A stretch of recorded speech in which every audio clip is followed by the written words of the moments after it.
नमस्कार दोस्तों। इस समय अगर मैं ये कहूं कि ग्रोक बहुत चर्चा में है तो कुछ गलत नहीं होगा।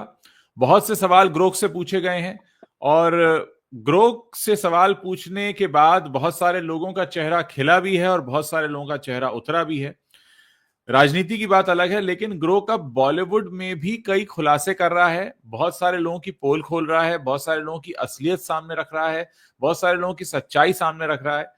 और रवि जी हमारे साथ हैं। इन्होंने अपने चैनल पर एक वीडियो किया जो मैंने आज देखा, जिसमें इन्होंने बात की कि ग्रोक के हिसाब से बॉलीवुड के टॉप 10 फेलियर नेपो किड्स कौन से हैं, उस पर बात की। और आगे भी रवि जी का इरादा है कि वो ग्रोक के जरिए भी बहुत कुछ सच निकाल कर लाने की कोशिश करेंगे। तो आज इसीलिए हमने रवि जी को इनवाइट किया अपने चैनल पर कि इन्होंने अपने चैनल पर जो स्टोरी की तो उसके बारे में हमें कुछ बताएं, साथ ही ये भी बताएं कि ग्रोक के हिसाब से जो टॉप 10 नालायक नेपो किड्स हैं वो कौन है और किस तरह से ग्रोक कितनी सही रिसर्च करके सारी जानकारी दे रहा है। तो रवि जी, स्वागत है आपका। आपका मैंने वीडियो देखा था जिसमें आप बात जी कर रहे उज्जवल थे। जी, मैं धन्यवाद चाहूंगा कि हमारे जी। दर्शकों को आप थोड़ा विस्तार से बताएं कि क्या क्या सवाल आपने पूछे और किस तरीके से जवाब निकल कर आए। बिल्कुल, क्योंकि सबकी दिलचस्पी इस वक्त ग्रोक में है और सब अपने अपने तरह से सवाल पूछ रहे हैं। तो क्योंकि हम लोग बॉलीवुड को देखते हैं, बाकी भी चीजें देखते हैं, लेकिन क्योंकि काम का फील्ड हमारा ये है, तो जी। मैंने भी सोचा मैं ग्रोक से कुछ फिल्मी दुनिया के बारे में बातचीत करके देखता हूँ। इसका एनालिसिस कैसा है, ये किस तरह से आंसर देता है। तो मैंने उससे एक जनरल बातचीत शुरू की। मतलब एक तो पर्सनल जैसे होता है कि कितना मतलब आप ह्यूमन साइकोलॉजी को समझते हैं, आपका एनालिसिस करने का तरीका क्या है। तो वो सारा जो है साइंटिफिक तरीका है। मैंने उससे ये भी पूछा कि तो जिस तरह मतलब क्योंकि बहुत इंटेलिजेंट जवाब थे, तो मैंने कहा इस तरह से तो आप जो है इंसानी दिमाग की जगह ले लेंगे, इंसानों की जगह ले लेंगे लिखने हाँ पढ़ने के हाँ काम हाँ। में। तो उसने कहा नहीं, आप मुझे सहयोगी की तरह लीजिए। उसके जवाब अच्छा, बड़े ओके। प्यारे। हाँ हाँ हाँ, हाँ। उसने कहा आप मुझे सहयोगी की तरह लीजिए कि जैसे बोले अगर आपने एक आर्टिकल लिखा है बॉलीवुड के ही बारे में और आपने हाँ मुझसे कुछ पूछा है कि भाई मेरी इसके बारे में क्या राय है। इवन उसने हाँ। फिल्म का रिव्यू तक करके दिया। मैंने अच्छा। उससे जो जॉन अब्राहम की फिल्म द डिप्लोमेट आई, मैंने कहा कि हम्म। जॉन अब्राहम की द डिप्लोमेट के बारे में आपकी क्या राय है, आपका क्या रिव्यू है। हाँ। तो उसने प्रॉपर रिव्यू लिख के दिया मुझे, और अच्छा। लगभग वो वही रिव्यू है जो बाकी पूरे मीडिया में, हाँ हाँ कि हाँ। मतलब वो सारे फैक्ट वाइज पूरा, और थॉट प्रोसेस के लेवल पे भी कि जॉन का काम अच्छा है, पिछली फिल्मों से बेहतर है, वो पहले एक्शन फिल्में कर रहे थे, मतलब अच्छा। जैसे हम लोग डिस्कस करते हैं उस तरह हाँ से। हाँ तो हाँ। मैं हैरान हुआ। तो फिर मैंने उससे ये पूछा, अच्छा ये बताइए कि आज के समय में आपको क्या लगता है कि बॉलीवुड की कौन सी मुख्य समस्याएं हैं। हम्म। तो उसने आश्चर्यजनक रूप से सबसे पहला पॉइंट जो दिया, वो दिया कि बॉलीवुड के ऊपर विश्वसनीयता का संकट आ गया है। अच्छा। लोग ओके। उसमें भरोसा खो रहे हैं। मतलब ये तो हाँ हम ह्यूमन माइंड जैसी सोच सकते हैं, ये मशीन हाँ क्या है, हम सोचते हैं कि मशीन आंकड़े देगी, मशीन हाँ तथ्य हाँ। देगी, पर मशीन एक विचार की तरह आपको दे रही है कि हम्म बॉलीवुड के ऊपर सबसे बड़ा संकट जो है वो विश्वसनीयता का है आज। उसने हम्म। स्क्रिप्ट की बातें की, फिर हाँ। उसने नेपोटिज्म की बात की, हम्म उसने कॉर्पोरेट बुकिंग की बात की। तो हम्म। मुझे हैरानी हुई, स्वाभाविक है मतलब कि यार ये एक ह्यूमन माइंड की तरह ही सोच रहा है। तो जब यहाँ नेपोकिड वाली जब बात भी उसने लिखी, तो मैंने फिर उससे मैं दिमाग में आया, मैंने तब उससे पूछा कि अच्छा ये बताइए कि पिछले 10 साल में, क्योंकि हम बहुत हम्म ज्यादा पीछे नहीं जाते हैं, हम पिछले 10 साल की बात कर रहे हैं, हम्म। क्योंकि कोरोना के बाद का दौर। तब भी मैंने कहा कि पिछले 10 साल में आपको कौन लगता है कि वो कौन से 10 नेपोकिड हैं जो हम्म। सबसे बड़े फेलियर हैं, या जो हाँ। अपने अपने आप को साबित नहीं कर पाए हैं। तो उसने 10 नामों की लिस्ट मुझे निकाल के दी। और मैं वहां भी हैरान हुए कि मतलब उसका जो एनालिसिस और कैलकुलेशन जो है। तो उसने हम्म। जो 10 नाम निकाले, उसमें हाँ। सबसे पहला नाम था हर्षवर्धन कपूर। अच्छा। मतलब मैंने कहा हाँ हाँ यार हाँ और अनिल कपूर का बेटा और सोनम कपूर का भाई, ये जो है तो नंबर हाँ। 1 पे थे। अच्छा। उसने लिखा कि कैसे तो मिर्जा आपका में आपका 2000। आपका जी, सवाल जो था एक बार फिर से दोहराएंगे, जिसमें पहला जवाब हर्षवर्धन का आता है। एग्जैक्ट सवाल क्या है आपका उसमें जब आप पूछते हैं? एग्जैक्ट सवाल मेरा ये था आपने फेलियर कि पूछा था, फेलियर। कमजोर कमजोर कमजोर कमजोर कमजोर। शब्द पे मैंने जोर दिया था अच्छा, कि कमजोर पिछले कमजोर। 10 सालों में बॉलीवुड में हाँ जो नेपो किड्स आए हैं पिछले 10 हाँ साल में, हाँ 2015 से हाँ 2025, इसमें सबसे कमजोर, हाँ ये शब्द था, सबसे कमजोर। कमजोर नेपो किड कौन था? तो हाँ और क्या वजह थी, मतलब क्यों, हाँ मतलब उसको इस तरह से देखा जाना चाहिए? हाँ हाँ तो उसने पहला नाम उसमें जो लिया, जो 10 लोगों की लिस्ट में, वो हर्षवर्धन कपूर। तो उसने मिर्जा बताया, मिर्जा के बाद में एक और फिल्म आई थी, फिर उसके बाद आर का उसने जिक्र किया जो नेटफ्लिक्स पर आई थी। हाँ तो हाँ उसने कहा कि भाई ये चीजें हैं, और ये एक अच्छे उससे आने के बावजूद, अच्छा मौका मिलने के बावजूद जो है ये फेलियर हाँ। रहे हैं। हम्म। दूसरा नाम अनन्या पांडे का लिया। अच्छा, कि अनन्या अनन्या पांडे बहुत हाँ वीक है, हाँ बिल्कुल। दूसरा नाम हाँ अनन्या पांडे का लिया, कि अनन्या हाँ। पांडे, उसने लिखा कि इनको तो नेपो किड कह के ही बुलाया जाता है। उसने ये कहा कि अच्छा। सोशल मीडिया इनको नेपो किड टर्म के साथ ही बुलाता है। और हाँ। अनन्या पांडे की जर्नी भी जो है वो उसने बताई, और अच्छा स्टूडेंट ऑफ द ईयर 2 से। अच्छा। तो वहां से लेके जो अभी जो वेब सीरीज आई वहां तक। तो हम्म। हालांकि उसने ये चीज लिखी कि अनन्या पांडे जो है धीरे धीरे संभलने की कोशिश कर रही। देखिए वही अच्छा। एनालिसिस वाली बात है, क्योंकि कई हाँ, लोगों को भी ऐसा लगता है कि अनन्या अब वो पांडे भले ही वीक है जी, तो वीक उन्हें है लेकिन बेसन तो बेच ही रही है ना। करण बेसन करण भी, जौहर के साथ हाँ बेसन बेच वो, रही है। हाँ तो बेसन तक तो वो नहीं गया, लेकिन अगर हाँ, पूछते तो वो जाता। आप जाता जितना है। उससे क्रॉस क्वेश्चन करेंगे वो उतना डेप्थ हाँ में जाते जाएगा। हाँ। तो बिल्कुल ठीक, मैंने कहा ये नाम भी सही है।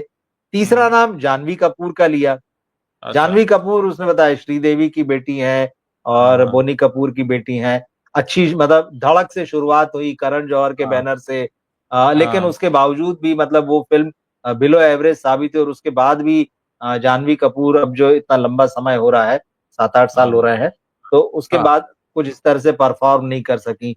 ये है। हाँ हाँ। चौथा नाम फिर उसने लिया ईशान खट्टर का, जो अच्छा। जानवी के साथ ही धड़क में लॉन्च हुए थे। तो उसने हाँ हाँ हाँ बाकायदा हाँ। बताया कि शाहिद कपूर के सौतेले भाई हैं ये। और अच्छा, उन्होंने कहा कि इनको तो लोग स्टार मानते ही नहीं है, ये बाकायदा उसने लिखा सही बात है, सही बात है, बिल्कुल सही। है ना। बिल्कुल। हाँ। तो हाँ, बोले इनको तो लोग स्टार मानते ही नहीं है।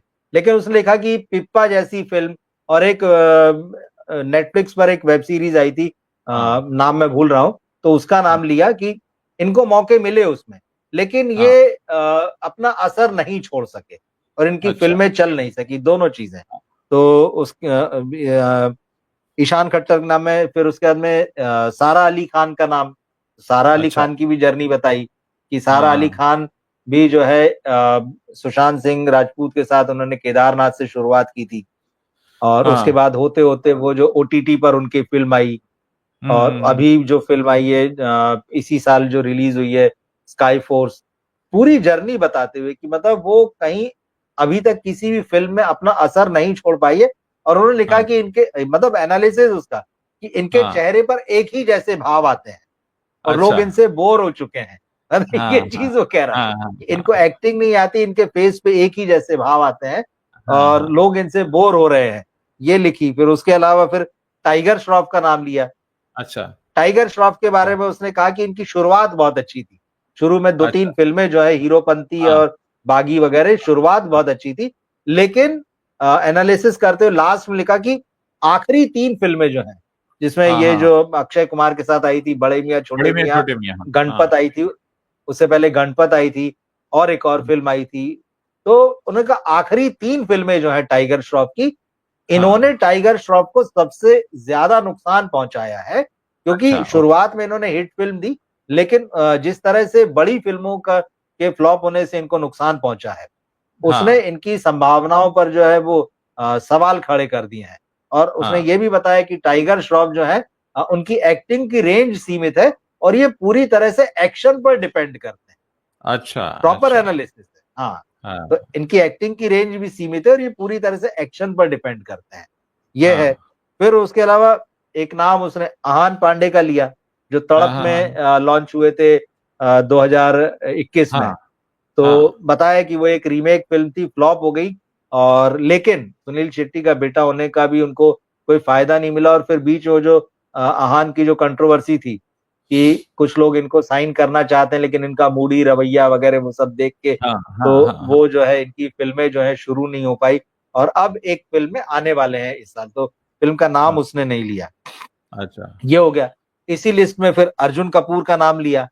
अच्छा। अर्जुन हाँ कपूर के, हाँ, अर्जुन कपूर को भी उन्होंने बताया कि ये नेपो किड हैं, बड़े परिवार से आते हैं, लेकिन हाँ। इनको अभी तक कोई भी बड़ी सफलता नहीं मिली। उसने लिखा कि हालांकि इन्होंने कुछ प्रयोग किए हैं बीच में, लेकिन इनके वो प्रयोग, जैसे की एंड का जैसी फिल्म जो है, तो बोले कुछ हाँ। एक्सपेरिमेंट करने की कोशिश की, लेकिन इनकी एक्टिंग की रेंज भी बहुत लिमिटेड है। और अच्छा। साथ में ये भी कहा कि इन्होंने जो ये फिल्म थी सिंघम रिटर्न्स, उसमें विलेन बनकर आए और कुछ चेंज करने की कोशिश की, थोड़ा एप्रिसिएशन मिला है, लेकिन हाँ। उसके बावजूद भी मतलब इसको बहुत संभावनाशील नेपो किड के रूप में वैसा नहीं देख रहे हैं दर्शक। इसके हाँ। अलावा दो नाम जो हैं जो इस एआई ने बताए हैं, एक तो उदय चोपड़ा और तुषार कपूर। अच्छा। क्योंकि हालांकि इसकी इनकी जर्नी जो है वो लगभग पहले ही खत्म हो चुकी थी, हाँ हाँ क्योंकि हाँ। उदय चोपड़ा तो 2000 शायद 15 ही वो साल था, मुझे लगता है, जब धूम 3 आई थी। हाँ तो हाँ हो हाँ। सकता है शायद इसलिए लिया हो। तो इनका भी वही कि भाई इन्होंने मोहब्बतें जैसी फिल्म से शुरू किया, बड़े हाउस से हैं, लेकिन हाँ फिर फिल्में फ्लॉप रही लगातार। तो हाँ। अब उसके बाद ये प्रोडक्शन में चले गए, यूएस चले गए, ये सारी बातें लिखी।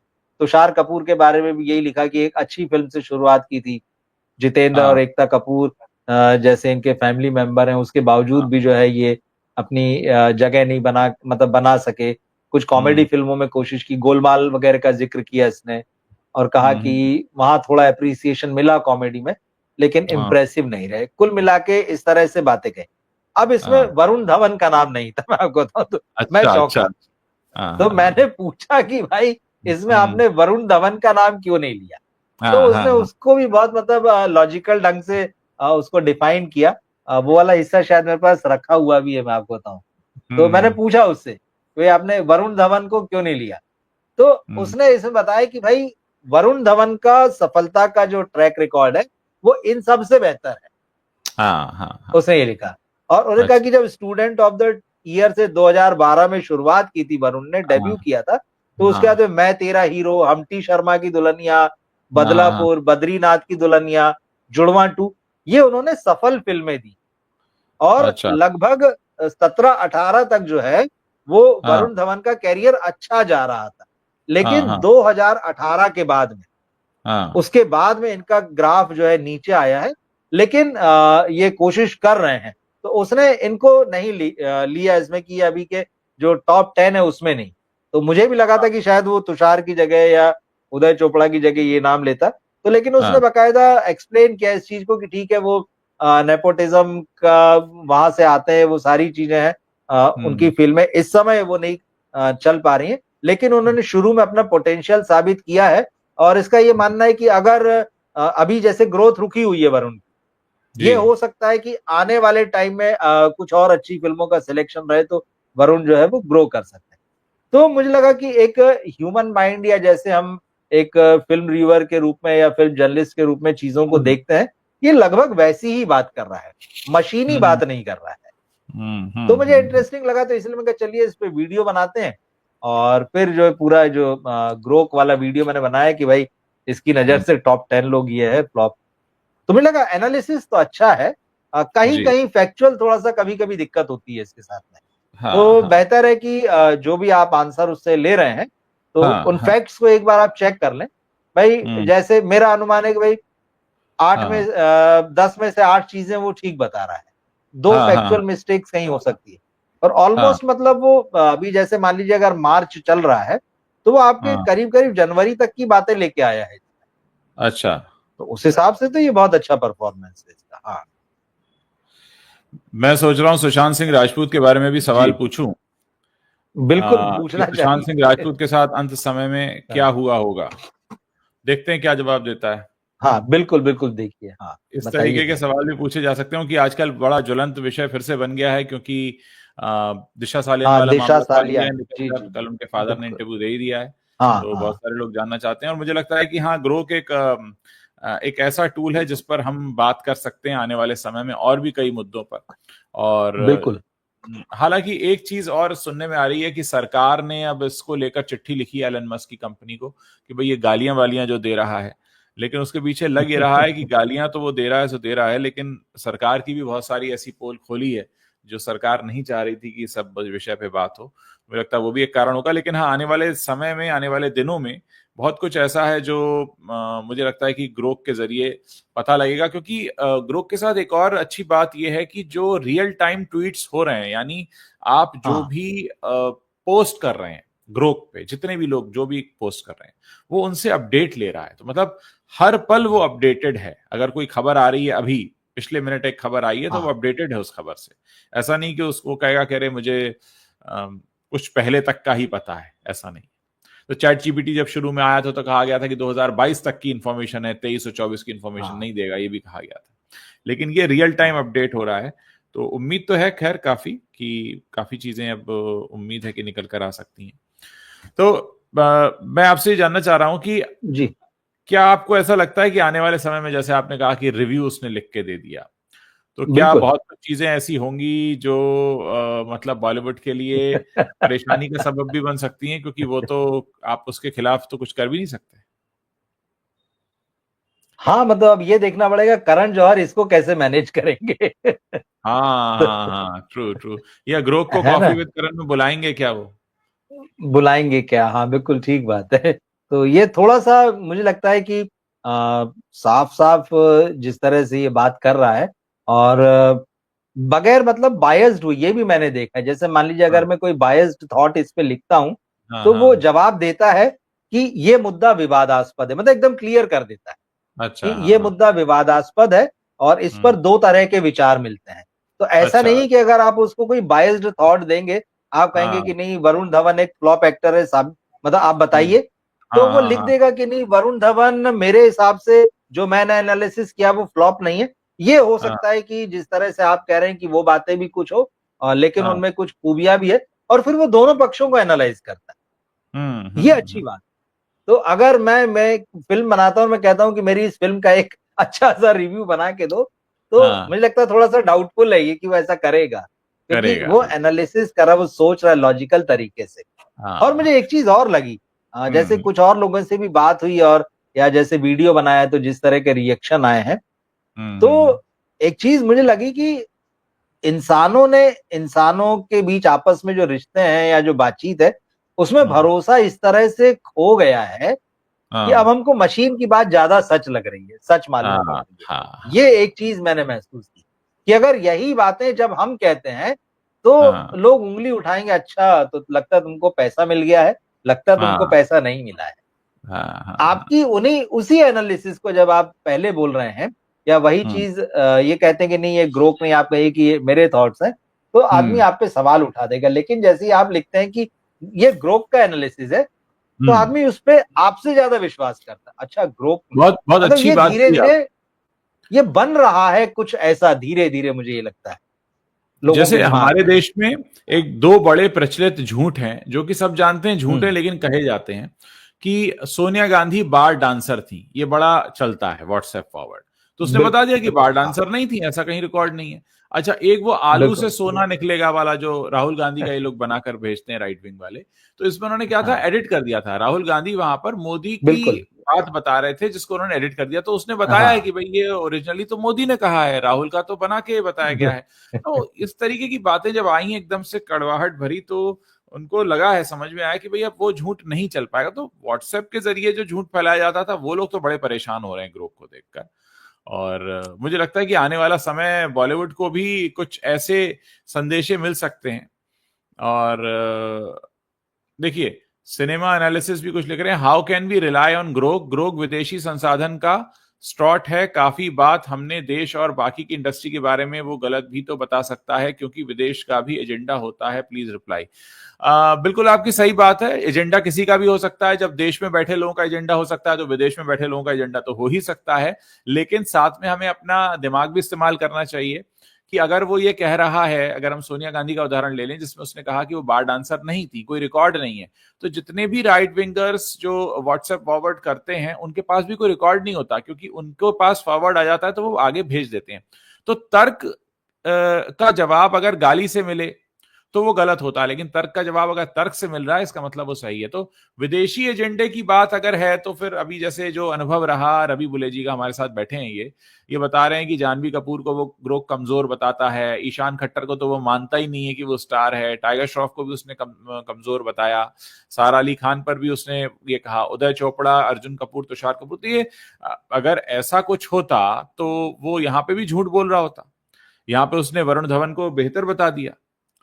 तो कुल मिलाकर हमें कहीं ना कहीं इस बात को समझना पड़ेगा कि हम एक एआई चैटबॉट से इंटरेक्ट कर रहे हैं, और जैसा कि वो रियल टाइम में अपडेट ले रहा है, तो अगर कोई रियल टाइम घटना होती है तो वो उससे भी अपडेट लेगा। तो इस बात को समझना जरूरी है। और देखिए, ये जितने भी टूल्स होते हैं वो एक इशारा देने के लिए होते हैं, अल्टीमेटली जो कमांड है वो तो ह्यूमन की है ना।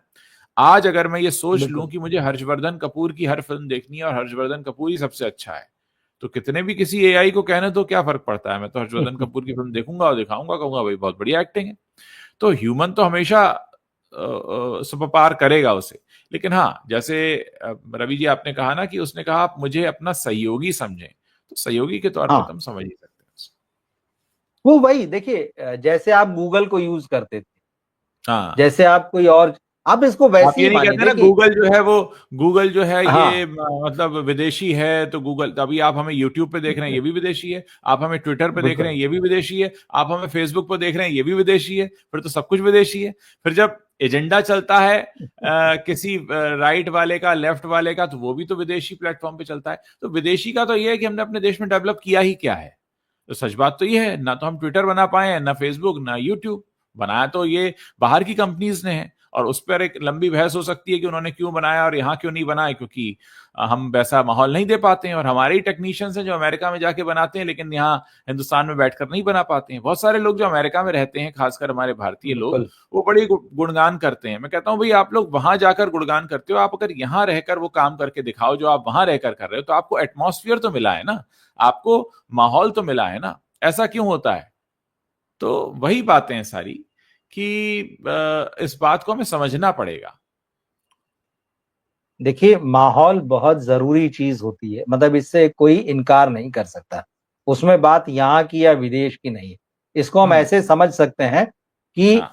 एक जमीन पर, मतलब 2 मीटर की दूरी पे एक इधर एक बीज लगाइए और एक इधर एक बीज लगाइए, या एक पौधा लगाइए और एक इधर लगाइए। एक को आप प्रॉपर एटमॉस्फेयर दीजिए पनपने का, और दूसरे को रोज खोदते रहिए वहां पर, और फिर रोज वापस डाल दीजिए, दबा दीजिए, फिर हाँ। वो कीजिए। एक को प्रॉपर आप पानी देते रहिए, उसको हाँ। नर्चर करते रहिए। तो एक ही बीज है, एक ही पौधा है, लेकिन उसको एटमॉस्फेयर क्या मिल रहा है, ये फर्क। तो अगर जैसा आप कह रहे हैं कि बहुत सारे इंडियंस जो है सब जानते हैं कि वो विदेश में जाते हैं तो पता चलता बेहतर काम कर रहे हैं, और इन्हीं हाँ। कंपनियों के लिए काम कर रहे हैं जिनके प्लेटफॉर्म्स पे हम बात कर रहे हैं या जिनकी हम बिल्कुल। यहाँ पर बात करें। तो ऐसा क्यों होता है? वो हम्म। टैलेंट यहाँ से क्यों चला जाता है? तो ये तो हाँ। बहुत सोचने वाली बात है, और ये हमारे आपके सोचने से नहीं होगा। ये तो हाँ। ऊपर के लेवल पर जो लोग बैठे हैं उनके सोचने से होगा। हाँ। एक दौर था, प्रधानमंत्री इंदिरा गांधी जब थी तो वो विदेश में जो लोग जाके बस गए थे, जो इंटेलिजेंट ब्रेन था, हम्म। वो सबको हम्म। लेके आई थी, अपील कर करके कि चलिए आप अपने देश हाँ। चलिए। लेके आई थी, रिकॉर्ड है ये हाँ। तो, तथ्य है हाँ। ये तो। हाँ। लेकिन हाँ। ऐसा क्या हो रहा है कि सब वापस भागने लगे, और पिछले कई सालों से भाग रहे हैं। हाँ। तो बात वो है कि आप क्या एटमॉस्फेयर देते हैं, कितना उसको क्रिएटिविटी की छूट देते हैं, कितना उसको एक्सपेरिमेंट करने की छूट देते हैं। बहुत सारी चीजें आपके यहाँ, क्या वो संसाधन है, वो सब मिलेंगे क्या? अगर उसको वैसी टीम की जरूरत है तो वो मिलेगी क्या? अगर हाँ। उसको गवर्नमेंट के या किसी दूसरे इंस्टीट्यूशंस के सपोर्ट की जरूरत है तो वो मिलेगा। तो हाँ। टैलेंट तो देखिए अपना, या तो वो रास्ता खोजता है और निकल लेता है, और नहीं तो फिर हम्म। वो घुट घुट के मर जाता है। यही दो हाँ। चीज होती है। वो ये नहीं हो सकता है कि वो गलत एटमॉस्फेयर में पड़ा रहेगा और चलता रहेगा, पड़ा रहेगा और चलता रहेगा। या तो वो खत्म हो जाएगा, वो मर जाएगा, या फिर वो हाँ। अपना रास्ता ढूंढ के निकल जाएगा। तो ये चीजें हैं। तो इसमें जो ग्रोथ की मैं वही बात कर रहा था कि अब जैसे इन्होंने सवाल उठा दिया, जो हमारे साथी ये रोज हम लोगों के प्लेटफॉर्म पे आते हैं। जुड़ते हैं, जुड़ते बात हैं, हाँ। सही है, जुड़ते हैं बिल्कुल। लेकिन देखिए वही है कि यही सारी बातें क्या इन जिन नेपो किड्स के नाम हमको ग्रोक ने दिए, क्या हमने हम्म। इनका जिक्र नहीं किया? हम तो बार बार जिक्र करते हैं। करते रहे, हाँ, हाँ। वही तो उसने जवाब दिया, उसने कोई अलग जवाब थोड़ी दिया है। वही एनालिसिस तो हम करते हैं, लेकिन बात वही हो हम्म। रही है हाँ। कि हाँ। हम जो है शायद धीरे धीरे अब मशीन पर ज्यादा भरोसा करने के आदी होते जा रहे हैं। हमको लगा यहाँ अच्छा एक ये कह रहा है, ये सही कह रहा है, आदमी की फितरत में कुछ गड़बड़ हो सकती है, मशीन की फितरत में नहीं हो। यहाँ एक सवाल का जवाब देना जरूरी है। जानवी देवी हैं, वो कह रही हैं सुंदर पिचाई, सुनीता विलियम्स और कल्पना चावला को मोदी ने भगाया है यहां से। मैं इस बात का जवाब दे देता हूं, मोदी जी ने नहीं भगाया है, लेकिन ये भी उतना सच है कि हम कोई दूसरा सुंदर पिचाई, कोई दूसरी सुनीता विलियम्स और कोई दूसरी कल्पना चावला नहीं बना पाए हैं। ये भी उतना ही सच है। तो सिर्फ ये कह देने से कि मैं मेरे मुंह से कह दूं कि हम ही सबसे महान हैं, हम महान नहीं हो जाते हैं। क्योंकि कहने को तो हम बहुत कुछ कह सकते हैं, हम ये भी कह सकते हैं कि हम विश्वगुरु बन गए हैं, लेकिन जो वास्तविकता होती है ना, वो वास्तविकता रहती है। कहने भर से कुछ नहीं होता है। हमारे देश में राजनीति कहने भर की चल रही है, कहने भर से कुछ नहीं होता। एक्चुअल करना पड़ता है, रिजल्ट दिखना पड़ता है। कहने को तो हम कुछ भी कह रहे हैं, हम देख रहे हैं डॉलर कहां जा रहा है, 87 रुपए तक पहुंच गया है। कहने का क्या है, कहते रहिए, लेकिन हमें उसको समझना पड़ेगा। हमारे जो भाई साहब थे सिनेमा एनालिसिस जिनका नाम है, उन्होंने लिखा, जी। मैं कल कोई मोई का एक आर्टिकल पढ़ रहा था जिसमें वॉर 2 का पीआर वर्क शुरू हो चुका था और कहा गया है कि वॉर 2 का डिसेंट वर्ड ऑफ माउथ भी आया, तो वो 100 high grocer of the year, okay HGO, okay high grocer of the year बनेगी और छावा का रिकॉर्ड तोड़ देगी, यानी पीआर शुरू। देखिए, पीआर से फिल्म चलती होती तो सब पीआर ही कर लेते। पीआर अगर अच्छा होता और फिल्म पे नंबर आ जाते, तो फिर 4 साल जो थे शाहरुख खान घर क्यों बैठे थे? क्योंकि शाहरुख खान से अच्छा पीआर तो किसी का नहीं है बॉलीवुड में। सबसे अच्छा पीआर है उनका, उनको पीआर टेक्निक भी आती है। तो पीआर से फिल्में नहीं चलती, तो हमें पता है फिल्में पीआर से नहीं, प्यार से चलती हैं। आप उन्हें प्यार से बनाइए, प्यार से दर्शकों के सामने ले जाइए, तो उससे होता है। और अब मुद्दा यह है कि हम अगर मशीनों की मदद लेकर आगे बढ़ेंगे तो बहुत आगे बढ़ सकते हैं। मशीनों पर पूरी तरह निर्भर हो जाएंगे तो फिर हम अपने आप को पंगु बना लेंगे। तो मशीनों का इस्तेमाल उतना जितना कि हमें चाहिए, ऐसा नहीं कि हम अपने बिल्कुल ही ठीक हाथ बात। पैर के मसल्स को वीक कर दें। जी। भाई आपको आर्टिकल लिखना, आप कहेंगे कि मेरे लिए एआई आर्टिकल लिख देगा, बहुत अच्छी बात है, पर फिर आप अपनी लिखने की क्षमता, अपनी सोचने की क्षमता खो देंगे धीरे धीरे। फिर आप बिल्कुल। आलसी हो जाएंगे, वही निकालेंगे और वही आप आगे बढ़ा देंगे। वो इसलिए नहीं है, वो आपको बेहतर फैक्ट्स दे देगा, वो आपको किस किस दिशा में इस विषय पर सोचा जा सकता है वो दे देगा, पर आप एक्सप्रेशन तो अपना लेके आ सकते हैं उसमें। आपको फैक्ट्स मिल गए, आपको फिगर्स मिल गए, आपको उसने एनालिसिस दे दिया कि इस तरह से, तो आप एक्सप्रेशन को अपने बेहतर बना सकते हैं ना, कि ये चीजें मिली। वो कह तो रहा है, वो जैसे मैंने कहा शुरू में कि जब मैंने उससे ये बात कही तो उसने कहा आप मुझे अपने एक सहयोगी और साथी की तरह समझिए। हम्म। वो कहता है आपको अगर ठीक लगे तो मुझे क्रेडिट दीजिए, नहीं लगे तो मत दीजिए, मैं सिर्फ आपका सहयोगी हूं। अब आप उस सहयोगी को फिर अपने माथे ही पे बिठा लेंगे, कहेंगे भाई हाँ। तू करेगा और मैं कुछ नहीं, तो वो तो कर देगा, वो उसका काम है, पर फिर हाँ। आप अपना काम छोड़ देंगे ना। और फिर आप कहेंगे कि यार धीरे धीरे जब आप डल हो जाएंगे और आप काम नहीं कर पाएंगे, तो इसमें नुकसान आपका, उसका तो कोई नुकसान नहीं, वो अपना करेगा। और मुझे लगता है ये तो अभी डेवलप होने की स्थिति में है। हाँ। हाँ। अभी हाँ। तो हम इस एआई के फ्री वर्जन को यूज कर रहे हैं, इसका तो पेड वर्जन भी है और इस पे हाँ। लगातार काम हो रहा है। हाँ। हाँ। हाँ। भाई एआई तो अब शब्दों से चित्र भी बना रहा है, एआई बिल्कुल। शब्दों से वीडियो भी बना रहा है। तो बिल्कुल। ये तो हम बहुत बेसिक की बात कर रहे हैं, बहुत बेसिक, मतलब शायद इसका लोएस्ट वर्जन होगा। हाँ। तो कितना, तो आप इसको कैसे लेते हैं ये आप पर डिपेंड करता है। मशीन तो अपना काम कर रही है, अब उसके लिए आप अपने अंदर की क्वालिटीज को छोड़ देंगे, जबकि आप मशीन की हेल्प से अपने आप को और ऊपर ले जा सकते हैं और बेहतर क्रिएटिव काम कर सकते हैं। तो अगर आप नहीं करेंगे तो उसका नुकसान नहीं है, आपका अपना नुकसान है। देखिए, इंसान को तय करना है कि वो किस पर कितना निर्भर होना चाहता है। अगर कहीं से एक इनपुट मिल रहा है, उससे आप अपनी स्पीड बढ़ा सकते हैं, बढ़ा लीजिए, लेकिन पूरी तरह से बागडोर तो आप उसके हाथ में नहीं दे सकते और ना देनी चाहिए, क्योंकि फिर इंसान का अस्तित्व कहाँ है। हाँ बिल्कुल। और बहुत सारे लोग इससे खुश भी हैं, हाँ। मतलब कि चलिए ठीक है ये आया, मतलब लिखने पढ़ने वाले लोग भी, फिल्म इंडस्ट्री में भी बहुत सारे लोग खुश होंगे कि यार अच्छा अब ठीक है ये अपनी हेल्प करेगा। अरे भाई वो आपको पॉइंटर्स दे पाएगा, वो आपको जो है बता पाएगा ये ऐसा कर लो, वो वैसा कर, एक्सप्रेशन तो आपका अपना होगा, वो एक्सप्रेशन नहीं देगा आपको। हाँ। फिल्म तो एग्जैक्ट। अंततः आपको ही बनानी पड़ेगी। वो तो लिख कर दे देगा, वो सुधार हाँ, कर दे देगा, पर उसको और कैसे बेहतर बनाएंगे कि वो बहुत खूबसूरत दिखे पर्दे पे। तो जैसे सुभाष घई साहब के वो जो इंटरव्यू में हमने जो बातें की थी, जो उन्होंने बात की थी, जी, उस पे हमने चर्चा जी। की थी, तो उन्होंने जो हुँ, कहा था बिल्कुल ठीक है कि पैसे से सिनेमा बनता होता तो आज बहुत अच्छा बन रहा होता, इतना ज्यादा बिल्कुल। पैसा आ गया है। हाँ, हाँ, हाँ, वो हाँ। तो कला है, वो तो प्यार से ही बनेगा, वो आपके बिल्कुल, डूबने से ही बनेगा। तो हाँ। बात वही है, एआई आ गया, ये आपकी हेल्प करेगा, ये हर फील्ड में हेल्प करेगा, वो तमाम तरह के डेटा एनालिसिस में करेगा, आपको लिखने में करेगा, आपको फैक्ट्स ढूंढ के दे देगा, आपको बेहतर से बेहतर ढंग से अपडेट करेगा, दुनिया भर की जानकारियां ला देगा। लेकिन आप हुँ, उनका करेंगे क्या, सवाल तो ये है ना। तो है, इंटरेस्टिंग है, लेकिन बात वही, मुझे वो लाइन उसकी अच्छी लगी कि आप मुझे हाँ। एक सहयोगी की तरह देखिए। तो अच्छे सहयोगी की तो सबको जरूरत होती है, बिल्कुल, तो आप बिल्कुल। उसे हाँ, उसी तरह से देखना चाहिए। हाँ बिल्कुल। बहुत बहुत ही कहते हैं ना कि ऐसा सवाल है इस बात का कि आप क्या अपनी पूरी की पूरी जो लायकियत है वो किसी के कदमों में न्यौछावर कर देना चाहते हैं या अपने हाथ में कंट्रोल रखना चाहते हैं। बिल्कुल। अब एक और सवाल आया है सिनेमा एनालिसिस का ही। वैसे हम्म। उज्जवल जी, रवि जी, आपकी क्या एक्सपेक्टेशन है इस साल रिलीज होने वाली फिल्में War two, Raid two, Housefull 5, Son of Sardaar two, Sikandar, Sitaare Zameen पर और थमा से? भाई देखिए। ये देखिए, सिकंदर के बारे में हम इसलिए बोल पाएंगे थोड़ा बहुत कि हमने उसका टीजर देखा है, एक आध गाना देखा है। बाकी इन फिल्मों के बारे में बोलना बहुत मुश्किल है कि इनसे क्या होगा।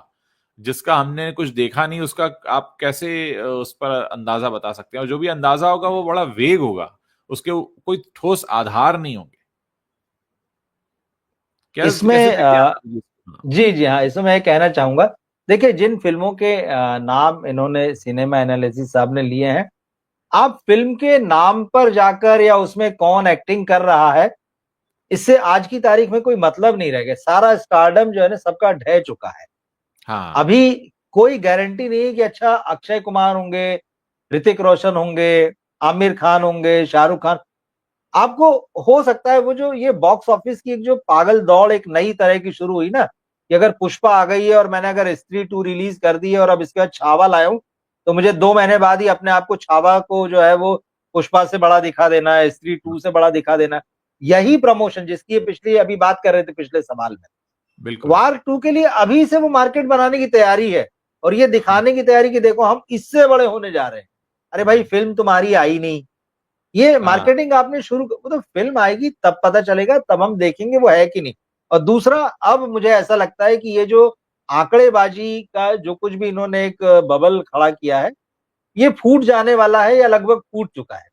क्योंकि इन बातों का कोई मतलब नहीं, क्योंकि अब आपको पता है कॉर्पोरेट बुकिंग, अब आपको पता है ब्लॉक बुकिंग, अब आपको हाँ, पता है कि एक पे एक फ्री, अब आपको पता है कि 250 का टिकट लो 200 वापस ले लो, अब आपको पता है कि एक हफ्ता बीत जाएगा तो टिकट के रेट आधे हो जाएंगे, या फिर हाँ, 2 हफ्ते बाद 99 रुपए में वही टिकट बिके। एक ये अंधी दौड़ शुरू हो गई है बॉलीवुड के इन प्रोड्यूसर्स के बीच में कि हमारी हम्म, फिल्म को पिछली फिल्म से बड़ा बताएं। तो अब ये सिर्फ हाँ, आंकड़ों के लिए सारा खेल चल रहा है। इसीलिए मैं छावा के भी आंकड़ों पर आजकल बिल्कुल ध्यान नहीं दे रहा हूं। आप इसको हाँ, 1000 करोड़ बताइए चाहे 2000 करोड़ बताइए, क्योंकि वो हाँ, चीज साबित हो गई कि आप फिल्म के लिए नहीं कर रहे हैं। अब आप हाँ, अपने आप को मार्केट में बड़ा बनाने के लिए, सो बनाने के कॉल्ड लिए। बड़ा बनाने के लिए वो हाँ, दिखा रहे हैं, जबकि आपकी फिल्म बता रही है कि आपने क्या बनाया है। अब आपका आप एक इंट्रोडक्शन घटिया, बन चुका है। वो वही इंट्रोडक्शन है। अभी वो हाँ, नहीं होगा कि आपने घटिया फिल्म बनाई है और आप 2 दिन बाद कहेंगे मैं तो 500 करोड़ रुपए कमा हम्म, लिए और दर्शक मान लेगा। हमें पता है कि हम्म, आपने सिनेमा क्या बनाया और आप किस तरह से नंबर्स को मैनिपुलेट कर रहे हैं। तो ये मुझे लगता है ये बबल जो है बहुत जल्दी फूट जाने वाला है, इसमें लोगों की अब कोई दिलचस्पी नहीं है। मुद्दे की बात है, आप फिल्म बना के लाइए, अच्छी होगी, लोग देखेंगे। आप मत बताइए आंकड़े कि आपने कितना कमाया हाँ, है, हाँ, हमें जरूरत नहीं है उसको जानने की। हाँ। बी हैप्पी मैंने तो देखी नहीं थी, श्रीराम दुबे जी और रवि जी ने देखी थी। उन्होंने बताया था कि उनको बिल्कुल समझ में नहीं आई, अच्छी नहीं लगी फिल्म। अब अच्छी बात है कि अगर आपको फिल्म अच्छी लगी है तो एक फिल्म दो लोगों में से किसी एक को अच्छी लग सकती है और किसी एक को बहुत खराब लग सकती है। तो उसमें तो कोई दिक्कत ही नहीं है। हम हाँ यहाँ उसमें पर कोई सब हम यहाँ पर ये लेकर नहीं बैठे। अब जैसे दुनिया को इमरजेंसी समझ में नहीं आई, मुझे बड़ी अच्छी लगी तो मैंने कहा। दुनिया हमें को अच्छी कल की लगी, बड़ी हमने कहा बिल्कुल। हाँ हाँ, दुनिया को कल की बड़ी अच्छी लगी, मैं बीच में से छोड़कर आ गया, तो वो मेरा अपना पॉइंट ऑफ व्यू था। तो हर किसी को बिल्कुल। अपना पॉइंट ऑफ व्यू रखने का अधिकार है। हम अभी तक तो लोकतांत्रिक देश में रह ही रहे हैं, आगे का नहीं पता। नहीं ठीक है, देखिए सबको हाँ, सिनेमा, मैं हमेशा कहता हूँ फिल्म मुझे अच्छी लगी कि नहीं लगी इससे कोई फर्क पड़ता ही नहीं है। आप हाँ, अपना हाँ, सिनेमा देखिए, आप अपनी राय बनाइए। भाई मैंने तो हाँ, मेरी राय बनाई है कि ये जी, फिल्म मुझे जी, ऐसी लगी। हाँ, जी, अगर आपको मेरी राय पसंद आ रही है तो अच्छी बात है, बड़ा स्वागत है उसका। और हाँ, जिन बिंदुओं पर अगर हम एक साथ बात कर सकते हैं हम करेंगे कि मुझे ये ठीक हाँ, लगा, ये ठीक नहीं लगा। हाँ, गाली गलौच नहीं करेंगे, क्योंकि आजकल बहुत सारे लोग उस पे भी उतर आते हैं कि हाँ, भाई हाँ, तू तड़ाक पे उतर आएंगे, और आपको पसंद नहीं आई तो भाई कहेंगे अरे तो तुमको तो फिल्म ही समझ में नहीं आती है। फिर वो एकदम ही कोई भी हीरो, मतलब मैं नाम भी नहीं लूंगा, फिर वो आरोप एकदम लग उसको जाता है भक्ति, पैसे ले लिए आपने। पैसे ले लिए हैं, मतलब अच्छा कह दिया तो पैसे ले लिए हैं, और बुरा कह दिया तो दूसरी तो भी पार्टी से पैसे ले पैसे लिए। ले लिए मतलब हैं। इतना अगर पैसा आ रहा है यूट्यूब पर, तो मुझे मतलब लगता है हर किसी को यूट्यूब चैनल खोल लेना चाहिए और सबसे पैसे लेने शुरू बिल्कुल कर देने चाहिए। लेना लेकिन पैसे आप लेंगे चाहिए। नहीं लेंगे वो तो बात की बात है, कौन आपको देगा नहीं हाँ, देगा। एक बात जरूर जान लेना कि कोई व्यक्ति अगर आपको 1 रुपया भी देगा, तो उसका 1 रुपया से उसको बढ़कर मिलना चाहिए ना, वरना आपको क्यों देगा? तो वो क्या सही सिस्टम है? बात मैं है। तो हमेशा पूछता हूँ भाई, ये रिटर्न ऑफ इन्वेस्टमेंट कहाँ से है? अगर कोई मुझे पैसा दे रहा है तो फिर उसे कहीं से मिल भी रहा होगा, तो वो सिस्टम क्या है? ये इल्जाम बिल्कुल। लगाना बहुत आसान होता है कि आपने पैसा लिया, पर ना तो आप उसका कोई प्रूफ ला सकते, ना आप उसे प्रूव कर सकते। तो पैसा कहां से आएगा और कौन देगा और क्यों देगा और उसको उसका रिटर्न कैसे मिलेगा? कि क्या सिर्फ एक शो में कुछ लाइन बोल देने से किसी के ऊपर पैसों की बारिश अगर हो सकती होती तो लोग यही कर रहे होते, आते एक शो बनाते, यूट्यूब पे कुछ बोलते और पैसों की बारिश होने लगती। पर बदकिस्मती से ऐसा होता नहीं है।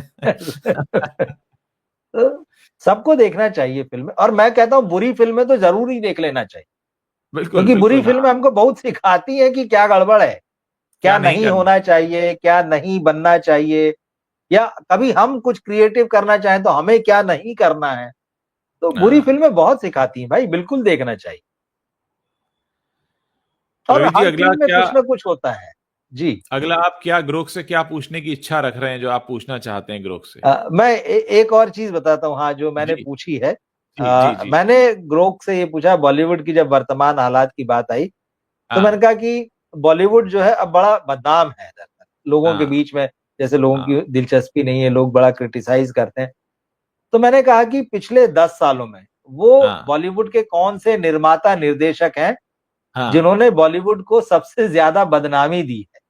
हाँ। मैंने पूछा उससे, तो उसने हुँ, 4 हुँ। नाम निकाले और सबके कारण के अच्छा, साथ। अच्छा। पहला नाम करण जौहर, पहला ओहो! नाम। हाँ। हाँ, उसने बाकायदा, हाँ, उसने कहा कि भाई ये बॉलीवुड में नेपोटिज्म के झंडा बरदार हैं, ये हाँ, बात हाँ, उसने लिखी। हाँ। और इन्होंने अपने प्रोडक्शन हाउस से भी कमजोर फिल्में बनाई है। हुँ, ये हुँ, हुँ। न केवल उसने लिखा कि ये यहाँ फेवर करते हैं, बल्कि ग्रुपिज्म की भी बात लिखी।